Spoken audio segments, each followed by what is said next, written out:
अस्सलाम वालेकुम जी। आज पंजाब सारे में ज़िमनी इलेक्शन हो रहे हैं और ये मेरा मैसेज है उन तमाम हलकों के लिए, उन तमाम किसान भाइयों के लिए जो कि जिनका तल्लक है जनूबी पंजाब से है, या वो हलके जहाँ पे कपास की काश बहुत ज़्यादा होती है। तो भाई आज आपने वोट डालने जाना है, तो मेरी आपसे एक छोटी सी रिक्वेस्ट है, वो ये है कि जब आपने वोट डालने जाना है तो बड़ा सोच समझ के वोट डालना है, क्योंकि ये अब आपके हाथ में है कि आपने शुगर मिल वालों को वोट देना है या फिर आपने जो टेक्सटाइल इंडस्ट्री के खैर ख्वाह हैं उनको वोट देना है।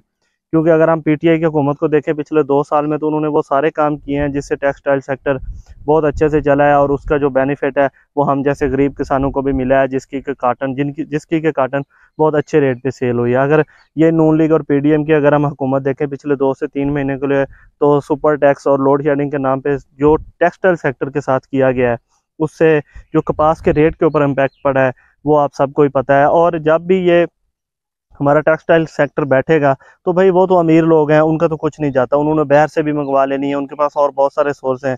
रूल किसने जाना है? हम जैसे गरीब किसानों ने जाना है। अगर रेट नहीं मिलेगा तो इतनी ज़्यादा महंगाई के दौर में अगर रेट नहीं मिलता और गवर्नमेंट टेक्सटाइल सेक्टर के ऊपर, जो कि नून लीग का एक आज नहीं पिछले कई सालों से इनका ये ट्रैक रिकॉर्ड है कि ये टेक्सटाइल सेक्टर के ऊपर बिल्कुल तवज्जो नहीं देते, जिसकी वजह से हमेशा से ये होता आ रहा है कि जब भी इनकी हुकूमत आती है कपास के रेट में बहुत ज़्यादा कमी होती है। तो वोट आपने बहुत सोच समझ कर देना है। आज जब आपने जाना है तो सोच समझ कर वोट देना है। ये आपने अपने बच्चों के लिए फ़ैसला करना है, अपने लिए फ़ैसला करना है।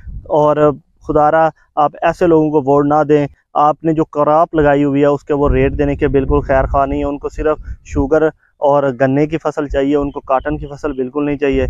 तो मेहरबानी करें और सोच समझ कर वोट दें।